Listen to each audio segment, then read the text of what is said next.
Mga boards ang lutuon karon gitawag siya nga crispy pata ato siyang i-pressure cook para dali siya. So na siya tanglad, sibuyas bombay, na siya paminta, katong dahon niya o katong iyahang saliso niya. Dali raman kayo ang pag-pressure cook ani niya gamit ang atong pressure cooker. So nakaluto na ta. Ato na siyang haunon mga boards.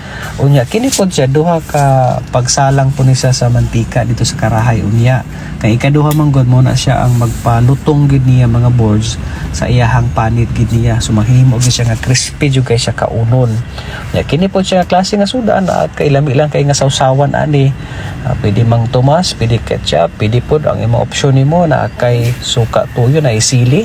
So ato siyang timplahan karon. Nya ato na siya isalang karon sa mantika.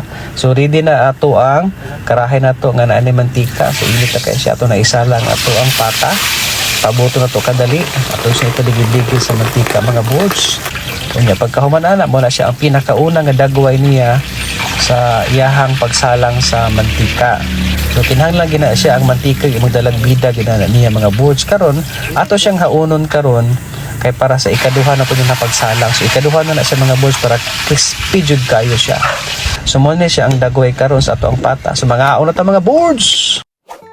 Like my YouTube channel, subscribe and hit the notification bell